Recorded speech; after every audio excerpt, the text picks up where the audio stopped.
The law of citations, enacted in 426 AD under the rule of Emperor Valentinian III, stands out as one of the most curious attempts in legal history to streamline judicial decision-making in the late Roman Empire. At first glance, it might seem like a mere bureaucratic convenience, but in reality, it reflects the pressures, contradictions, and evolving nature of Roman law as it struggled to manage an increasingly complex legal landscape. By the early 5th century, Roman law had grown enormously complicated. Centuries of jurists' writings, imperial edicts, and legal commentaries had created a tangled web of opinions, often contradictory. Judges faced a daunting task: which of these countless authorities should carry real weight in court? To resolve this, the law of citations attempted an elegant, if simplistic, solution: limit the authoritative voices. The law named 5 jurists whose writings would carry binding authority: Gaius, Papinian, Ulpian, Paulus, and Modestinus. According to the law, if these jurists' opinions diverged on a legal question, a judge should follow the majority opinion among them. In cases of a tie, Papinian's opinion would prevail, reflecting his high reputation as one of Rome's most revered legal minds.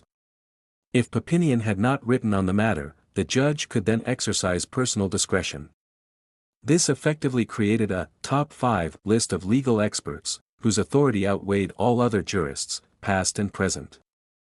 The motivations behind this law were both practical and political. Practically, it simplified judicial procedures. Judges no longer needed to wade through hundreds of legal treatises or weigh obscure opinions. Politically, it reinforced the prestige of the imperial administration, as the law essentially endorsed certain jurists as the ultimate interpreters of Roman legal tradition. By codifying a hierarchy of legal authority, the law also indirectly discouraged frivolous litigation and scholarly debate, since only these select voices would truly matter in courts. Yet the law of citations also reveals the limitations of this approach. While it sought clarity, it arguably froze legal development by creating a narrow canon. Jurists outside the top 5 were rendered almost irrelevant, and minority opinions, even those offering innovative interpretations, could be ignored. In some ways, it illustrates the tension in late Roman law between innovation and tradition. The empire wanted the legal system to be both authoritative and manageable, yet such simplification risked ossifying the law. From a broader perspective, the law reflects a fascinating interplay between jurisprudence and authority. The choice of Papinian as the ultimate tiebreaker was no accident. He was a legal advisor to Emperor Septimius Severus and was celebrated for his moral integrity and intellectual rigor. By elevating him above others, the law communicated a symbolic message: in matters of legal judgment, wisdom and moral authority should guide the law, not mere verbosity or clever argumentation. Despite its symbolic elegance, the law of citations was not universally effective. By the 6th century, when Justinian began his monumental codification of Roman law in the Corpus Juris Civilis, the top 5 jurists were still cited, but the system of binding authority was replaced by a more comprehensive compilation of statutes and commentaries. In other words, while the law of citations attempted to impose order on legal chaos, it was ultimately a stopgap, a reflection of the empire's administrative creativity and constraints.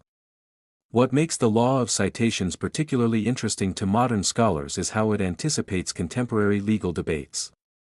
In today's courts, judges also rely on a limited set of authoritative sources: Supreme Court precedents, statutory interpretations, and influential commentaries, much like late Roman judges relied on Papinian or Ulpian. The difference is that modern legal systems tend to maintain flexibility and encourage interpretation, whereas the law of citations was stricter, explicitly prioritizing majority opinions among a fixed set of authorities. In summary, the law of citations, 426 AD, represents a bold, somewhat quirky attempt to impose order on an overwhelmingly complex legal tradition. By designating 5 jurists as the final arbiters of legal authority, the law simplified judicial decision-making, reinforced imperial prestige, and codified a hierarchy of legal wisdom. Yet it also froze innovation and marginalized minority perspectives, illustrating the perennial tension between clarity and creativity in law. Its legacy persists less in the specific names it honored than in the concept that even in a massive, convoluted legal system, a small set of voices can guide the path of justice.